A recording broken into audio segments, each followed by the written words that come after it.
Welcome to Faces of Czech Music, Radio Prague International and Czech Center's podcast.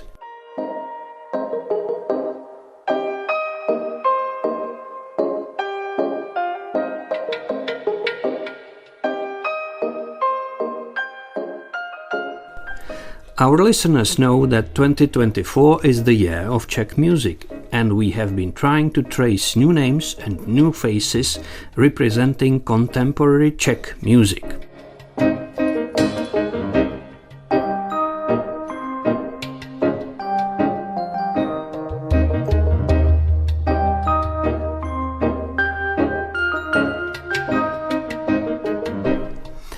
I'm Petr Dudek, and my guest today is Beata Hlavenková. Welcome and thank you for joining me. Thank you as well. Let me start in a slightly different way today. We will listen to a song you did not write, and you do not play it. Posvátný je mi každý ráno, kdy ze sna budí šumící les. A když se zvedám s písničkou známou a přesky chřestí o skalnatou mes. Tulácký ráno, na kem se snáší, za chvíli půjdem. You know what it is, don't you? It's called Tulácký ráno by Jan Nedvěd. Wanderer's Morning or Rover's Morning, something like that. The tune is quite popular and Jan Nedvěd is very popular as well. Do you like the song? I am not the biggest fan of Jan Nedvěd music, but it's really interesting that you play this song because I was told by one of my friend which had a wedding last year to make this as a entry as a bride and groom. So I had time to spend, with this song sometime, and I did, I would say, like instrumental version of like layered piano for this song, so I kind of started to like it more. It was a surprise I had ready for you. We will listen to your version of the song, but let us speak about Jan Nedvěd a little bit before. I want to add that Jan Nedvěd and his brother František are well-known folk singers in this country. Mm-hmm. Many people play and sing their songs. The Nedvěds made a huge success with their art. On the other hand, the cultural elites sometimes ridicule the Nedvěds. Their lyrics are sentimental and not very clever. What do you think of their songs? You know, I don't like when there is a campfire. I don't like to sing songs around the campfire. And usually those songs they were the best among campfire. But I don't like it. I still don't like it. So maybe that's I could never really appreciate it. But I think people enjoy it, and that's okay. That's okay. That's good. Do you think it's perhaps a bit snobbish to laugh at Jan Nedvěd's sticky songs? I wouldn't found it like as a snobbish at all. That's actually very surprising question. Sorry about that, but I'm interested in your opinion. Yes, I you know what? I never really had time to think about it that much, but it never touched me in a way that I would love it. Do you know what I mean? That sometimes we kind of like certain music. It's based on our own preferences, which are sometimes even like genetically done, you know, that I tend to have fondness in like more rhythmic music or pop music or... Yes, we will come to it later. Yes, so I'm trying to answer, but I have no answer. Very, very good. But if I say that Jan Nedvěd is not really close to your heart, is it right? That's probably right, yeah, that's what I would say. Nevertheless, you took the melody of the song and, as you said, you wrote your own version. Let us listen to it now.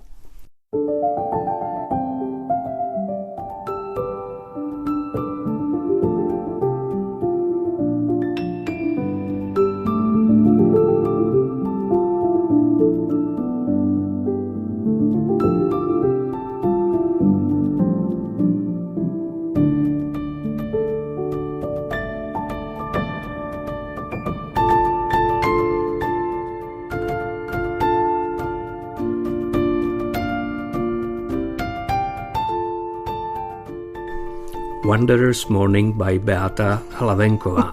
I have a question. Why did you decide not to sing? You know, it was really like my friend, she's very well-known stand-up comedian, Adela Elbel. She had a wedding. I was there as a witness. So she asked me to do that song because she walks a lot. She goes frequently to Santiago de Compostela. She even did like 24-hour, 100-kilometer thing, you know, like last year. So and she, Mrs. Elbel, she likes Jan Nedvěd? She does. So she asked you specifically. That was specific wish for me as a witness to prepare that song so she can enter, you know, the bride and groom thing before they get married. So I didn't feel there should be, you know, like a vocal or voice. So I felt like this is something more like, I don't know. I don't know. More solemn, more serious. Exactly. Yeah. So in fact, you were commissioned. I was commissioned to arrange that. Wedding couple. Exactly. I do wedding stuff, you know. No. You do that? No. No, you are I joking. Do you remake other people's songs often, or is this an exception? I don't think it's an exception. I am trying to remember what I've done, but I kind of like rearrange songs. I'm sure I did more of it in the past. I did a lot of like jazz rearrangement of like well-known jazz songs. I did that, but actually at my concert I sang Vrany by Buty, for example. Yes. In your own version? Or a little bit in my own version, not that much. I didn't arrange it in such a difficult way because it's a beautiful song on its own. But I did some rearrangement, but I just can't remember. Anyway, I wanted to ask you, were you satisfied with the result when you remade Jan Nedvěd's song? Yes, I was. You know, like I have... That's a good question, but I never really let my music sound outside if I am not satisfied with it. So it has to come to the point I like it. But, you know, remembering that you started from a song you did not like so much personally, you succeeded in making it into something you liked. Is that right? Yes, I usually say to myself... In a way you corrected it. No, I wouldn't. I definitely Beata wouldn't say Hlavenková that. is correcting Jan Nedvěd. Well, yeah, we can say that. No. You know, that's the thing. Like, if you work on something for a longer time, it's like becoming part of yourself, or at least part of your time being at that, you know, like period. So I usually start to like it in a way, and of course I do it that I like it. Do you have any idea if Jan Nedvěd heard your version of the song? I'm sure he didn't. What's your guess? Would he like it? I don't even know what this guy is doing, if he's listening to some YouTube things or, you know. Neither do I. But we can send it to him, of course. Maybe. It's a good idea. Okay. You started to explain to me that you have a slightly different taste than František and Jan Nedvěd and so on. How would you describe your taste in music? You know, like I love all kinds of music, but I have no time to perform all the music, all styles. I mean, I've been listening to all kinds of like genres and songwriters and stuff. I did study artificial composition. I did study jazz composition, but recent years I've been listening to songwriters most of the time, like alternative songwriters. So, but I go to classical concerts. So I think that's kind of like a melting thing, you know, or pot where I'm cooking out of it. So there is nothing like a favorite composer in your case, or a favorite group, or a favorite composition? No. I have. Maybe there are too many. There are like some. Like these days, I've been listening to like LA, alternative pop band Bahamas, for example. I love Bon Iver, I love Sufjan Stevens, which are my favorite songwriters. I love like Bohuslav Martinu. I like string quartets. I love Maria Schneider big band, her music, her jazz band. There is a lot of it. And there are no boundaries for you. There are boundaries. I don't enjoy like heavy metal music, and I don't enjoy like Czech brass, like Vdechovka, Czech brass. So there are definitely boundaries. But I can appreciate if it's written and played well, because that's a different thing. You know, some style could be performed perfectly, and I can appreciate it. But I just don't enjoy listening to it. But it's an appreciation or really like loving it. There are two different things. Exactly. This is Faces of Czech Music, and my guest is Beata Hlavenková. Let us listen to a song you wrote, and you play the piano and sing as well.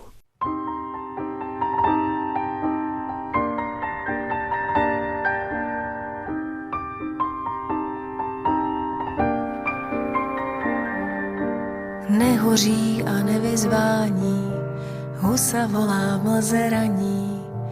Úpí za zdí husa syrá, bránu zimy otevírá.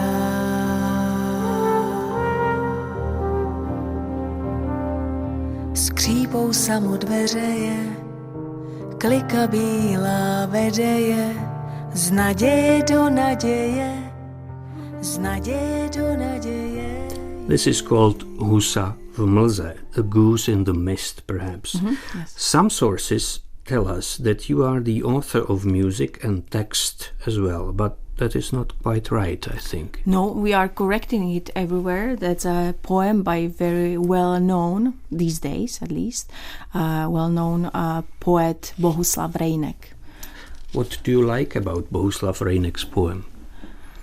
I've done a couple of his poems into music, and I really like the sense of it, and also the rhythm, and that's what you like about poems, that the words and combination you wouldn't think about, and it kind of touched me. It was in a very difficult time in my life. My father was dying, and there are words in this. Jdou, nic sebou nevezmou si. They go, but you never really take anything with you. I think this poem waited for me to be. I think Rejnek, in my humble opinion, is a master of melancholy. Definitely. And he fits very well to difficult times of our lives. So I understand it, at least this way. I wanted to ask, who plays with you on the recording? Somebody plays a saxophone? No, it's a trumpet. It's a trumpet by Oskar Törek, who is Slovakian, but he plays a lot with me, and especially on this album, which is called Sně, and was released in 2019. It was recorded by us two plus a guitar player, but he had been playing with me since. Do you have other favorite poets in Czech literature? Actually, I have to name now one poet who is like about the same age as me, and he's called JQR, Janek Růžička, and I had a pleasure to work with him on a new project of mine, which is called Monody 2.0, and he's a filmmaker as well. He does documents, and he does So you put his poems to music? Yes, that's what I did, and is it I think an album? It's not an album yet, but I'm planning to record it in the spring of next year, and we had a premiere 2 weeks ago at Lipa Muzika Festival, and it's a project of 9 musicians, a string quartet. Matěj Kroupa arranged the whole thing. I did write, and I have, that's a good thing you ask, I have other poets on that project, or poems, for example, poems by Jan Skácel, by Vladimír Holán, by Václav Havel as well, by Emily Dickinson, by Ljuba Štíplová and Hanna Prošková. Last time Jiří Tretík, the composer, explained in this program why he chose Franz Kafka's letter to the father as a topic for his opera. Do you like to be inspired by literature, like him? Yes, it's a huge source of inspiration. I had been studying more like instrumental music in the past, and in cooperation with singer Lenka Dusilová, we started to work on poems, like with the project of Eternal Seekers, where there were poems by Bogdan Trojak. So I started to be more inspired by literature and by lyrics. I did write some lyrics for songs, but I think there is a huge difference between lyrics and poems in music. There is a difference, definitely. I feel I should finally explain to our listeners who you are. But let me do something else. I will quote English musician and songwriter David Sylvian, who wrote about you. Her performance reminded me a little of Sakamoto's earlier piano stylings, which is a rare comparison for me to make, a compliment I couldn't afford many pianists. Since that time, Beata and I have communicated frequently, and I've kept abreast of her work as composer, instrumentalist, orchestrator, and more recently, vocalist. Her talent allows her to excel in a variety of music genres, whilst her own work tends to defy clear definition. I remain curious as to where her as yet untapped potential will take Beata from here. David Sylvain wrote this after listening to your album Theodoros. You recorded it in 2013, more than 10 years ago. Where did your potential, Sylvain speaks about, take you after that? Well, after that, I recorded like another 5 albums, including like last 2 of them where I was singing, and actually thanks to David Sylvian and our contact through emails, he was one of the first people who told me, why don't you sing? Why do you write for other people? So at that time I was very shy and wasn't confident about my vocal at all. So he's definitely, and he knows it because I'm very grateful to him that he said it, because he has one of the best like vocals in the world, I think. Once he told me, well, you should move to LA to do film music, or you should move somewhere to Europe, but it's always difficult. I do appreciate live here, you know. Did you say that you had troubles with your self-confidence? With vocal, definitely. Because it's been only like 6 years I've been singing, or 7. Okay, but otherwise you are well, pretty sure. Every artist has doubts. It's part of our life.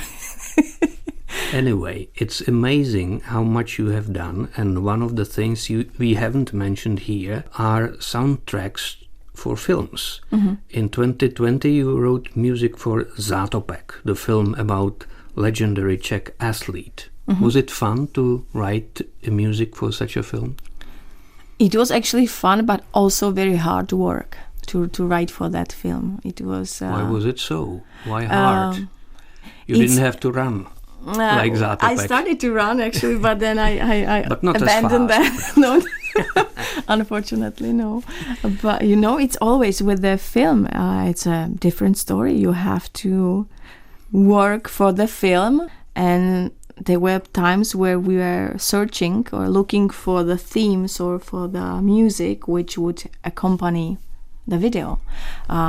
Some themes were done right away. I remember my first theme I had written after the first day of shooting, because director David Ondříček called me after one day of shooting where I was present, and he asked me, so did you write the music already? It was a joke, and I was like, okay, if he has this kind of joke, I'll try to write something. And I actually went to run. Then I was really thinking about it, and then I did combination of like a ratio, like ideas for the tempo and other stuff. And I did write a theme, and it became one of the main theme of the film. But it wasn't the case for other. They were really like hard time to find the correct mood. And were you satisfied with the final result? Did your music work well with the film? I think so, yeah, because we have discussed that quite often.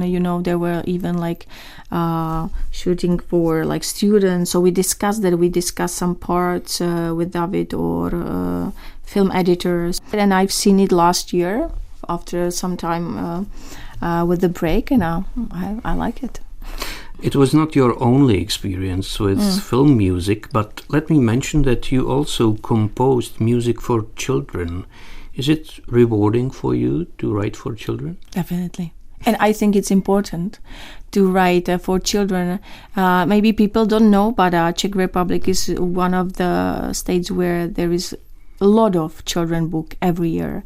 Many children books are actually released. It's around like 2,000, I would say, what I know, including like translated books.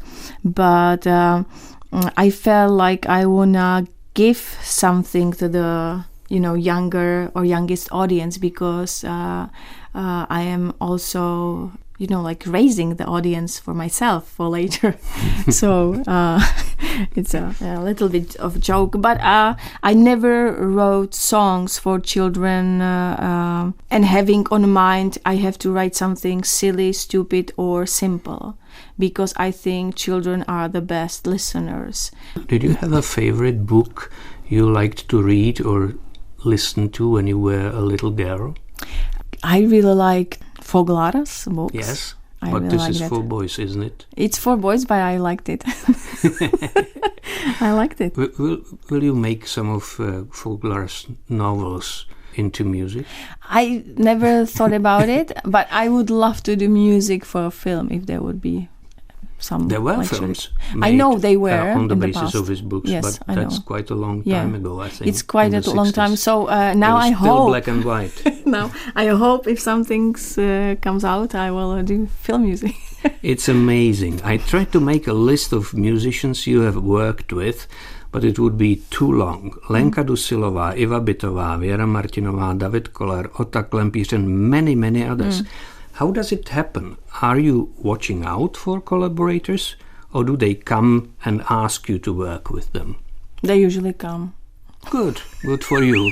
They usually come or call me. Can you say no if they come? I am learning to say no because I am, getting older. You're still not very good at it? No. Too friendly? I'm too friendly, and no, I don't know. I just, like everything which kind of appears in your life, it gives you a certain challenge but I think it's good to learn to say no. But all the names you've mentioned, they were beautiful experiences on different fields, from country to rock music. Iva Bitová's, we had made orchestra arrangements with Petr Ostrochov for her. So they were all great experiences.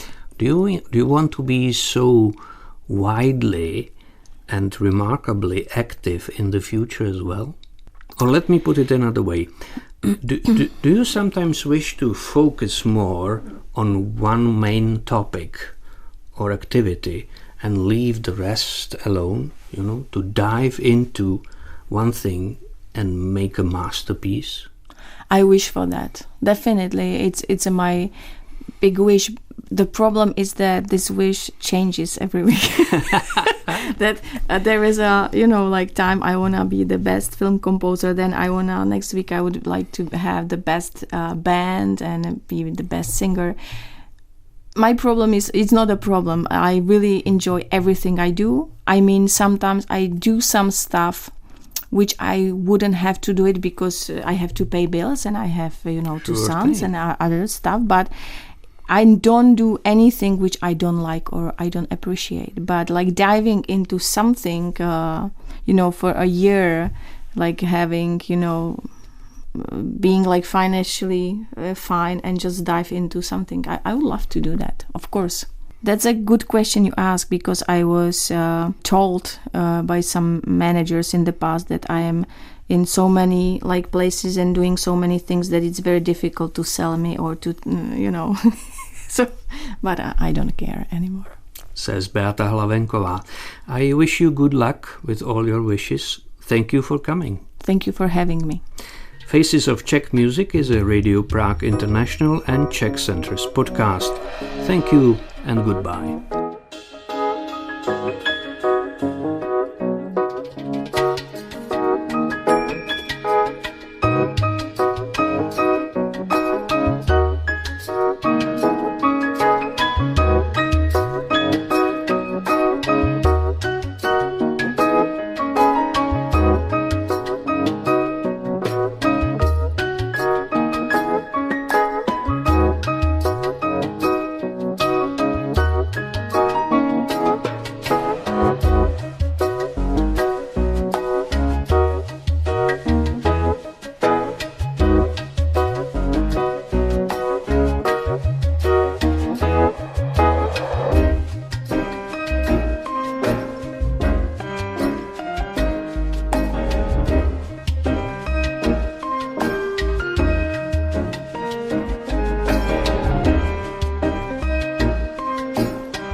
And the music you heard today were excerpts from Infancy and Husa v mlze by Beata Hlavenková and Tulácký ráno by Jan Nedvěd.